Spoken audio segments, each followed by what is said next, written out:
Everyone, आज हम start करेंगे मेटल्स एंड नॉन मेटल्स का topic extraction of less reactive metal. Last class में हमने मेटलर्जी प्रोसेस के बारे में पढ़ा था कि फाइव मेजर स्टेप्स में मेटलर्जी डिवाइडेड है। तो आज हम एक्सट्रैक्ट करेंगे हमारे लेस रिएक्टिव मेटल्स को। ठीक है, तो आइए स्टार्ट करते हैं। लेस रिएक्टिव मेटल्स जो होते हैं वो मेटल्स होते हैं जिनकी प्लेस रिएक्टिविटी सीरीज में क्या होती है, सब नीचे होती है। ठीक है, जो रिएक्टिविटी सीरीज में कहाँ होते हैं, नीचे की तरफ होते हैं, वो क्या होते हैं, लेस रिएक्टिव मेटल होते हैं।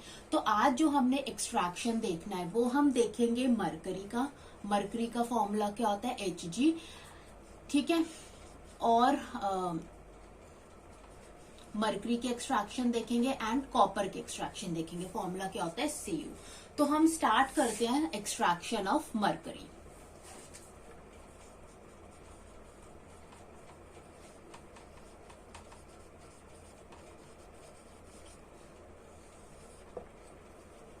ठीक है, extraction of mercury.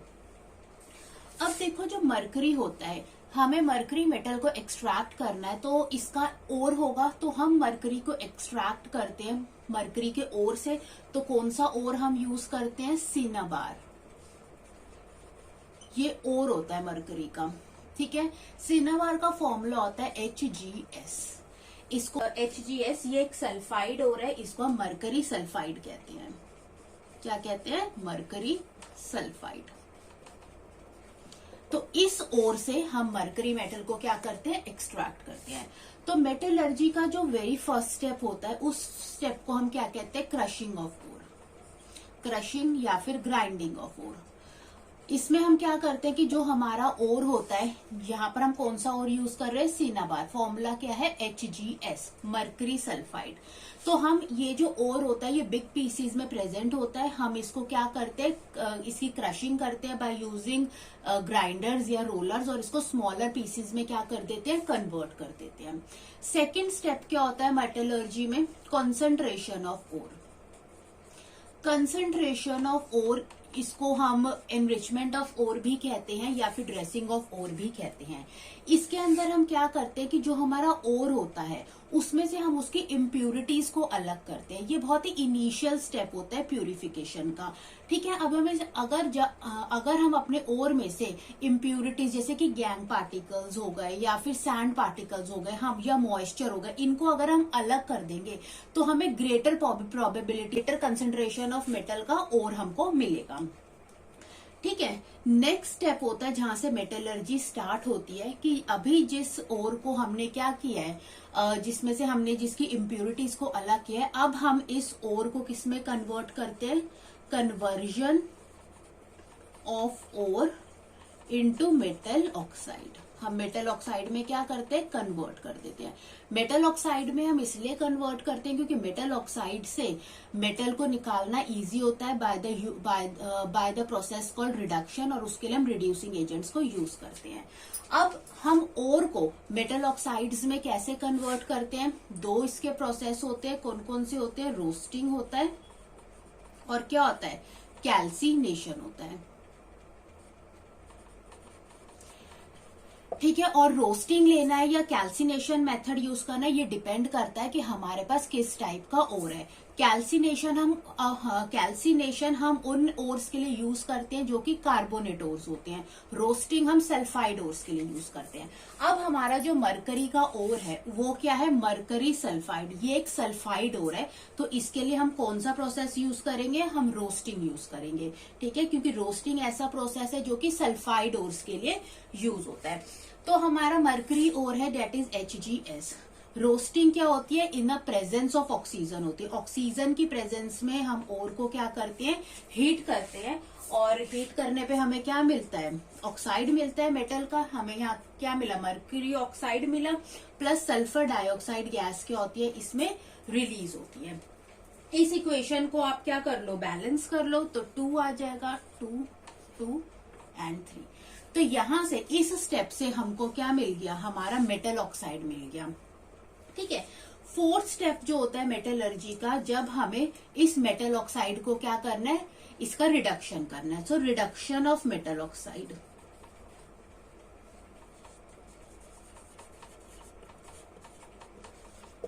Reduction of metal oxide. अब मेटल ऑक्साइड्स को हम कैसे रिड्यूस करते हैं?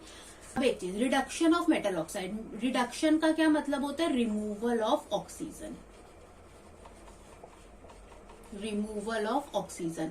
और ऑक्सीजन को रिमूव करने के लिए यानी रिडक्शन करवाने के लिए विद द हेल्प ऑफ, किसकी हेल्प चाहिए? With the help of reducing agents. हमें रिड्यूसिंग एजेंट्स की हेल्प से हम क्या करते हैं? मेटल ऑक्साइड्स का क्या करते हैं? रिडक्शन करते हैं। ठीक है, ओके। अब हमने किसे रिड्यूस करना है? मरकरी ऑक्साइड को यूज करना है।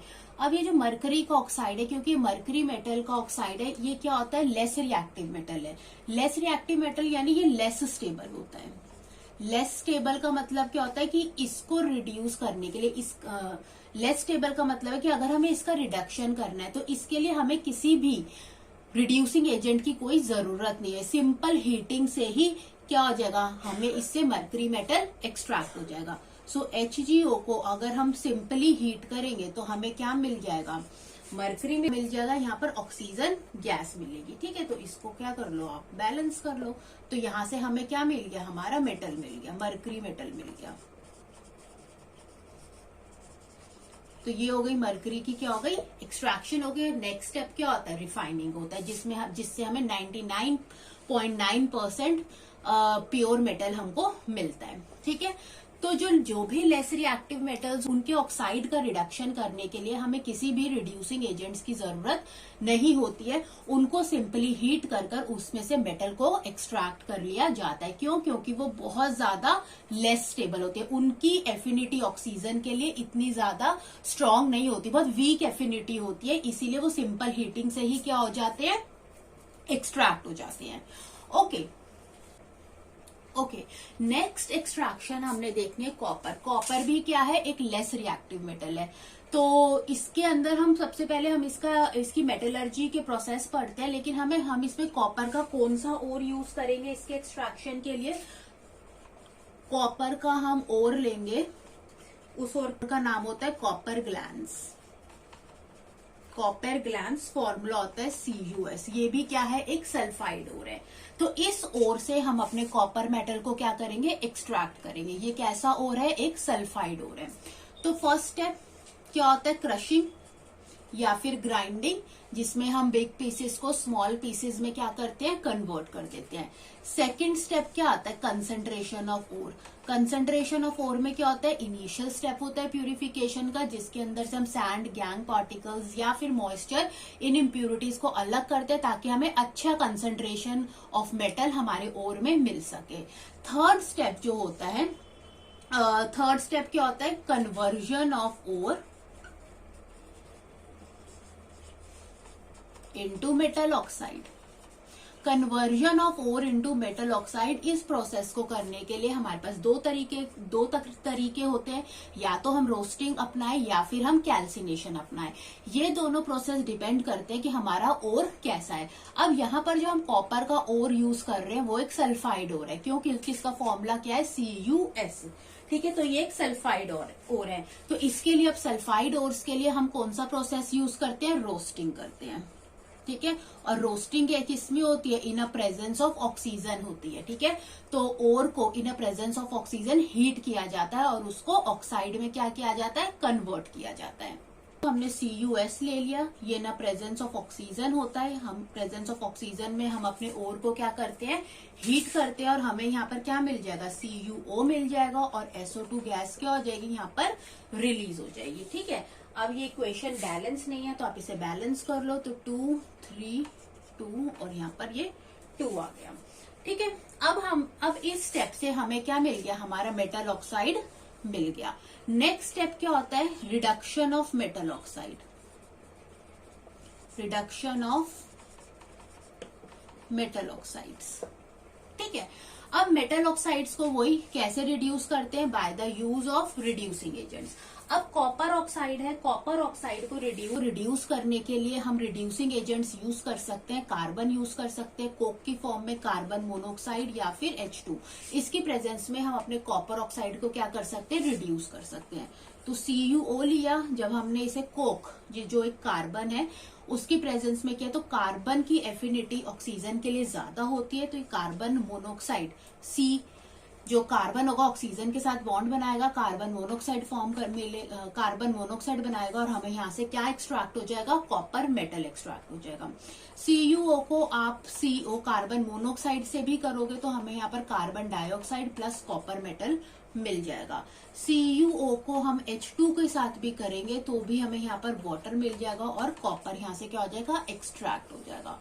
तो कॉपर को एक्सट्रैक्ट हम कर सकते हैं by using the reducing agents, these reducing agents, carbon, carbon monoxide या फिर H2। ठीक है, तो यहाँ पर लेस रिएक्टिव मेटल की एक्सट्रैक्शन में हमें मरकरी एंड कॉपर की एक्सट्रैक्शन देखनी थी।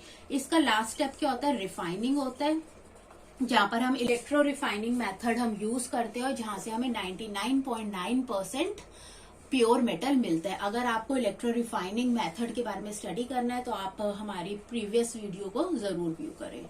ओके, हमने पढ़ना है extraction of moderate reactive metals. Moderate reactive metals वो होते हैं जो रिएक्टिविटी सीरीज में कहाँ आते हैं, मिडल में आते हैं। ठीक है, ये ना ही लेस रिएक्टिव है और ना ही हाईली रिएक्टिव है, ये इनकी प्लेस कहाँ है, मिडल में है। तो यहाँ पर हम मॉडरेट रिएक्टिव मेटल में जो जिसका एक्सट्रैक्शन देखेंगे, एग्जाम्पल हम देखेंगे जिंक की एक्सट्रैक्शन। ठीक है, अब जिंक के ना 2 ओर्स होते हैं। ठीक है, ये कार्बोनेट ओर की फॉर्म में भी प्रेजेंट होता है और सल्फाइड ओर की फॉर्म में भी प्रेजेंट होता है। ठीक है, तो इसका जो पहला ओर है वो है कैलामाइन, जिसका फॉर्मूला होता है ZnCO3, जिंक कार्बोनेट, ये एक कार्बोनेट ओर है। इसका जो सेकंड ओर है उसका नाम होता है जिंक ब्लेंड और इसका फॉर्मूला होता है ZnS, जिंक सल्फाइड, ये एक सल्फाइड ओर है। ठीक है, तो हम इन दोनों ही ओर से हमारे मेटल को क्या कर सकते हैं, एक्सट्रैक्ट कर सकते हैं। तो स्टार्ट करते हैं मेटलर्जी का पहला स्टेप जो कि सबके लिए ही कॉमन है। क्या होता है, क्रशिंग, जो कि एक ड्राई प्रोसेस होता है। बिग लम्प्स को या बिग पीसेस ऑफ ओर को छोटे छोटे पीसेस में क्या किया जाता है, क्रश किया जाता है, छोटे छोटे पीसेस में तोड़ दिया जाता है। तो first step is crushing. Second step होता है concentration of ore. Concentration of ore क्या होता है, इम्प्योरिटीज को निकालना, इनिशियल प्यूरिफिकेशन है। ठीक है, जैसे मॉइस्चर है या सैंड पार्टिकल्स को निकालना ताकि हमें अच्छी क्वांटिटी में मेटल हमारे ओर के अंदर मिल सके। थर्ड स्टेप होता है जहां से मेटलर्जी एक्चुअली में स्टार्टेड होती है। थर्ड स्टेप को हम क्या बोलते हैं, conversion of ore into metal oxide, जहां हम अपने ओर को किस में कन्वर्ट करते हैं, मेटल ऑक्साइड में कन्वर्ट करते हैं। और इसके 2 तरीके होते हैं, रोस्टिंग एंड कैल्सिनेशन। अब हमारे पास जो जिंक है उसके जो 2 ओर्स हैं, कैलामाइन जो है कार्बोनेट ओर है और जिंक ब्लेंड जो क्या है, सल्फाइड ओर है। ठीक है, अब जो कार्बोनेट ओर है डेट इज कैलामाइन। ठीक है, ये कार्बोनेट ओर है तो इसके लिए हम कौन सा मेथड यूज करेंगे, कैल्सिनेशन। कैल्सिनेशन मेथड किन के लिए यूज होता है, कार्बोनेट ओर्स के लिए यूज होता है। और ये कैसे होता है, इन एब्सेंस ऑफ ऑक्सीजन, मतलब ऑक्सीजन की इसमें कोई जरूरत नहीं होती, इनको सिंपली हीट कर कर इनको मेटल ऑक्साइड में क्या कर दिया जाता है, कन्वर्ट कर दिया जाता है। क्यों, क्योंकि इसमें ऑक्सीजन की इसलिए जरूरत नहीं है क्योंकि कार्बोनेट ओर है, इसके पास ऑलरेडी क्या है, ऑक्सीजन है। तो ZnCO3 को अगर हम सिंपली हीट कर दे इन एब्सेंस ऑफ ऑक्सीजन तो ये किस में कन्वर्ट हो जाएगा, जिंक ऑक्साइड में एंड कार्बन डाइऑक्साइड गैस देगा। तो इस प्रोसेस को हम क्या कहते हैं, कैल्सिनेशन। नेक्स्ट जो जिंक का ओर है that is zinc blende. Zinc blende क्या है, एक सल्फाइड ओर है। अब इसके पास क्या है, ऑक्सीजन नहीं है, तो हमें इसके लिए कौन सा मेथड यूज करना पड़ेगा, रोस्टिंग। रोस्टिंग हमेशा हम किसके लिए करते हैं, सल्फाइड ओर्स के लिए करते हैं। तो ZnS है। रोस्टिंग क्या कब होती है, in a presence of oxygen की प्रेजेंस में होती है। तो ZnS को अगर हम ऑक्सीजन की प्रेजेंस में हीट करेंगे जिंक ऑक्साइड मिलेगा और हमें सल्फर डाइऑक्साइड गैस क्या होगी, इसके अंदर इवॉल्व होगी। तो आप इसको सिंपल क्या कर ले, बैलेंस कर ले, तो हमारी बैलेंस्ड इक्वेशन ये आ जाएगी। ठीक है, तो अब यहाँ पर हमारा थर्ड स्टेप भी क्या हो गया, कंप्लीट हो गया। ठीक है, कैल्सिनेशन से जब हमने कैलामाइन ओर के लिए किया, ये कौन सा ओर था, कैलामाइन था। ठीक है, रोस्टिंग हमने किस ओर के लिए किया, जिंक ब्लेंड के लिए किया। तो दोनों ही ओर से हमें क्या मिल गए, जिंक ऑक्साइड मिल गए, चाहे आप इसमें कोई सा भी और यूज करें। नाउ जो फोर्थ स्टेप होता है, हम क्या करते हैं कि रिडक्शन करते हैं, मेटल ऑक्साइड को रिड्यूस कर देते हैं किसके अंदर, मेटल्स के अंदर। तो रिडक्शन प्रोसेस हम यूज करते हैं।